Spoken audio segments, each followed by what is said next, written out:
আর কতকাল চেয়ার আঁকড়ে বসে থাকবেন?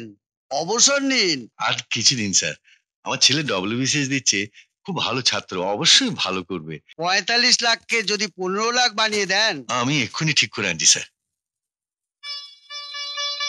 এসো মা, এসো।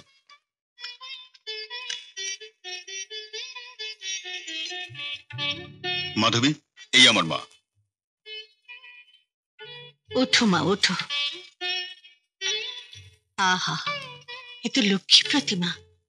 এতদিন ধরে আমার এমন বৌমাকে লুকিয়ে রেখেছিলি তুই? আমাকে ক্ষমা করো মাধবী, মাকে আমি সবকিছু না জানিয়ে পারিনি মাধবী।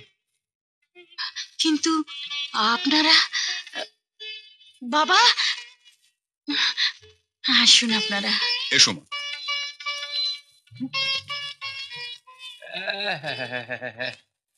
এইখান থেকে গিয়া ওই অত বড় বাড়িতে মানাইয়া নিতে পারবো? মনে হয় পারবো না। না, কামটা ঠিক হইতাছে না। ছোটবেলা থেকে ওই বাড়ির নুন খাইতাছি, নুনা হারামি হইতে পারুম না। উচিত কথাটা আমারে কইতেই হইব। তো না, আমি হইলাম গিয়া কর্তামার আপন মাস্তুতো ভাইয়ের আপন শালের আপন ননদের আপন পোলা। নুনা হারামি হইতে পারুম না।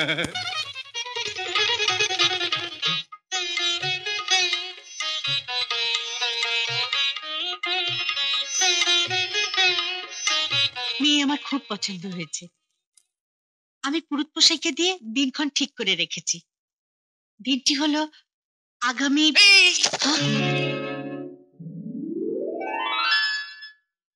যা পইরা গেল। এই শুভ কামের কথাবার্তার মধ্যে মিষ্টি পইরা যা ভালো না। আমি কই কি কথা মা, বিয়ার কথাবার্তা আজকের মতো বন্ধ থাক। ঘন্টা পয়সা গেছে মা, ওগুলো পরিষ্কার কর আর দোকানে গিয়ে নতুন মিষ্টি কিনে নিয়ে যা। আবার যদি পইরা যায় তাহলে আমি নিজে যাব আর তোকে টাকা দেবো গ্রামে ফিরে যাওয়ার জন্য। হ্যাঁ, কি মিষ্টি পড়বে? মাথা খারাপ হয়েছে আমার। আমি নিজে 10 বার শীত হইয়া পড়তে পারি, কিন্তু মিষ্টি পড়বো না।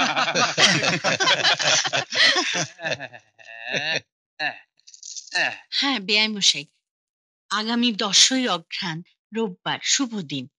আপনি কি বলেন? এ তো মাধবীর সৌভাগ্য। তবে আমার বড় ছেলে স্বপনের রেজাল্ট কয়েকদিনের মধ্যে বেরিয়ে যাবে। আমি গরিব মানুষ, কিন্তু ওই দিনটায় একটা ছোটখাটো অনুষ্ঠান করার ইচ্ছে আমার আছে।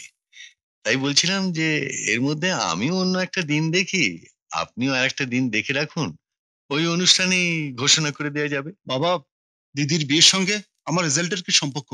আর তাছাড়া উনি যখন ভালো একটা দিন ঠিক করেই এসেছেন। না না বাবা, ঠিক আছে। কথা যখন পাকা হয়েছে তাতেই আমার শান্তি। অনিশ্চিত ভাবে এত বছর যখন অপেক্ষা করতে পেরেছি, তখন নিশ্চিন্ত ভাবে আর কটা দিন অপেক্ষা করতে পারবো। যাক, কয়টা দিন সময় পাওয়া গেছে। ছোট থেকে ওই বাড়ির নুন খাইতাছি, নোনা হারামি হইতে পারুম না। এর মধ্যে কিছু একটা করতে হইব, কিন্তু করুমটা কি? কিচ্ছু করার দরকার নেই, শুধু সোজাসুজি আমার কথাগুলোর জবাব দে। যে ছেলেটা মোটরসাইকেল নিয়ে এসে তোকে লিফট দিতে চাইলে তোর আর কিছুই করার থাকে না, সেই ছেলেটার পরিচয় কি? নাম শুভ্র, আমাদের কলেজের সিনিয়র স্টুডেন্ট, সেরা ছাত্র। এবার ফাইনাল পরীক্ষা দিয়েছে, ফার্স্ট ক্লাস পাবে। তা কতদিন থেকে চলছে এইভাবে যাওয়া আসা? মাত্র 4 দিন, গতকাল নিয়ে। মানে কাল ওর বাইকের পেছনে বসেই গেছিস? আগে আমি চিনতামই না। জানিস না, অথচ দিব্যি তার বাইকের পেছনে উঠে চলে যাস। যদি ওর কোনো খারাপ উদ্দেশ্য থাকে? না না দিদি, ওর কোনো খারাপ উদ্দেশ্য নেই, ওরকম ছেলেই নয়। ভালো লাগে ছেলেটাকে? ভালোবাসিস? দিদি ও ভালোবাসে তোকে? জানি না।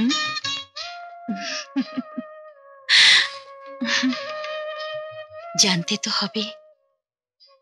কবে জানবি? ঠিক আছে, কাল জেনে নেব। তার মানে কালও দেখা হবে।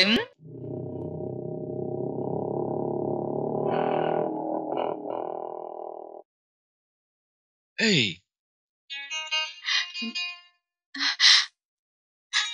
এখানে নিয়ে এলে কেন?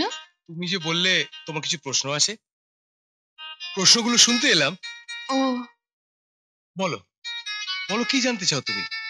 আমার মানে দিদি দিদি জানতে চেয়েছে তুমি আমাকে আগে থেকে চিনতে কিনা। ওহো, এই যেমন ধরো তোমার নাম চম্পা, হুম তুমি অনার্সের সেকেন্ড ইয়ারের ছাত্রী। হুম হুম, সোমবার দিন তোমার প্রথম ক্লাস সকাল 9:30, হুম। মঙ্গলবার দিন 11টায়, হ্যাঁ, বুধবার দিন 10:15, হ্যাঁ। আবার বৃহস্পতিবার সেই 11টায়, আর শুক্রবার দিন আবার সেই 9:30। তারপর যেমন ধরো তোমার বাবার নাম শ্রীযুক্ত নির্মল রায়, হ্যাঁ। চ্যাটার্জি ইন্ডাস্ট্রিজ এর মালিক দিলীপ চ্যাটার্জির সঙ্গে তোমার বড়দির বিয়ে হতে যাচ্ছে। এত কথা তুমি জানো? That's right. কিভাবে? জানার ইচ্ছে ছিল বলে। কেন? তোমাকে ভালো লাগে তাই। ও আচ্ছা, কি হলো, আরেকটা প্রশ্ন তো বাকি আছে, জানবে না? ভালোবাসি কিনা কি বললে খুশি হবে? হ্যাঁ বলবো না না বলবো? নাই বলি। ভালোবাসি ভালোবাসি আরো ভালোবাসি। কি বলছো তুমি? এত কিছু কেন কিনছেন তোমার মা? তাতেও কি মায়ের মন ভরে? আমি যে এতদিন বিয়ে করিনি, তোমাকে দেখে সেই দুঃখ ভুলে গেছেন মা। তোমার পা থেকে মাথা পর্যন্ত সোনা দিয়ে মুড়িয়ে দিতে চান মা। এই জন্যই তো আরো বেশি ভয় হচ্ছে দিলীপ। আমাকে একটা ভালো শাড়ি কিনে দেবেন এমন ক্ষমতাও বাবার নেই।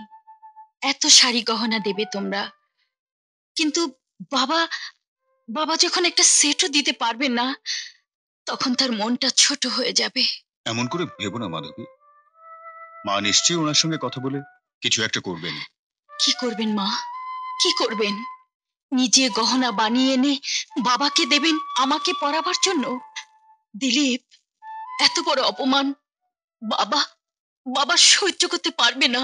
আহা, এমনও তো হতে পারে যে বিয়ের সময় মা তোমাকে তেমন কিছুই দেবেন না, যা দেবার ও বাড়িতে যাবার পরেই দেবেন। জানি না দিদি, জানি না। গরিবের একটাই মাত্র সম্পদ তার সম্মান, ওটা নিয়ে বড় বেশি বিব্রত থাকি আমরা। আমি তো দেখতে পাচ্ছি প্রতিদিন বাবার দুশ্চিন্তা কত বাড়ছে। কিছুই যেন ঠিক মতো মনে রাখতে পারছে না আজকাল। চোখের জ্যোতিটা আরো কমে গেছে, চশমাটা পাল্টাতে হবে। সামনের মাসে বেতন পেয়ে বয়স কত হলো আপনার? আগে তা 60 তো হবেই। আর কতকাল চেয়ার আঁকড়ে বসে থাকবেন? অবসর নিন, নতুনরা সুযোগ পাক। আর কিছুদিন স্যার, আমার ছেলে WBCS দিচ্ছে, খুব ভালো ছাত্র, অবশ্যই ভালো করবে। ও একটা চাকরি পেয়ে গেলেই। ঠিক আছে, কিন্তু এরকম ভুল হতে থাকলে মালিকের যে ক্ষতি হয়ে যাবে। মালিক তা মেনে নেবেন কেন? 45 লাখকে যদি 15 লাখ বানিয়ে দেন। আমি এক্ষুনি ঠিক করে আনছি স্যার। আর শুনুন, প্লাস্টিক ইন্ডাস্ট্রিজের এই ফাইলটা রেডি করে আমার টেবিলে রেখে যাবেন। রাত্রে একটা মিটিং আছে। আগে রেখে যাব। বয়স হয়েছে, চোখে দেখতে পায় না, তবু চাকরি ছাড়বে না, চশমাও পাল্টাবে না। এরকম আরো অনেক সিনেমা দেখতে হলে ডাউনলোড করুন ক্লিক অ্যাপ।